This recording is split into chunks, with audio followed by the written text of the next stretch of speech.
এনেই মাথাত কেতিয়াবা কিছুমান কথা ভাবি থকা যায়, ঠিক আছে। তো পঢ়ি থাকোঁতে আহি যায়। তো এটা কথা তোমালোকে জনাবাচোন কমেণ্ট বক্সত যে এজন ল'ৰা ভাগৰ বেছি প্ৰেছাৰ থাকেনে এগৰাকী ছোৱালী ভাগৰ। কাৰণ এটা ল'ৰা যেতিয়া পঢ়া শুনা কমপ্লিট কৰি আহি ঘৰত থাকে, একো এটা নকৰে, তেতিয়া মাক বাপেকে বহুত কথা শুনায় যে আজিলৈকে ইমান পঢ়া লোৱা একো এটা কৰিব পৰা নাই, ঠিক আছে।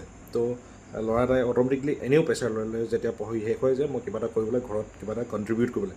কিন্তু এজনী ছোৱালীয়ে তেনেকৈ ভাবে নাভাবে সেইটো মোক জনাবাচোন, যে আমি পঢ়ি শুনি ল'লোঁ, এতিয়া ঘৰত কিবা এটা কণ্ট্ৰিবিউট কৰিবলৈ। আৰু মই মাক বাপেকেও বেছি প্ৰেছাৰ দিয়া দেখা নাই ছোৱালীৰ ক্ষেত্ৰত। কাৰোবাৰ মোৰ ঘৰত ছোৱালী নাই, মই সেইকাৰণে গম নাপাম। কিন্তু যাৰ যাৰ ঘৰত ল'ৰা এটা ছোৱালী এজনী আছে, এতিয়া কাৰ ওপৰত বেছি প্ৰেছাৰ আছে সেইটো চাবাচোন। ল'ৰাটোৰ ওপৰত আছেনে ছোৱালীজনীৰ ওপৰত বেছি প্ৰেছাৰ দিয়ে মাক বাপেকে। তো সেইটো কথা মই ভাবোঁ কি আমাৰ ল'ৰাৰ ওপৰত প্ৰেছাৰ বেছি থাকে, কাৰণ ল'ৰা যেতিয়ালৈকে ভালকৈ এষ্টাব্লিছ নহয়, ভাল চাকৰি এটা নাপায়, তেতিয়ালৈকে বিয়াৰ কথা ভাবিবই নোৱাৰে।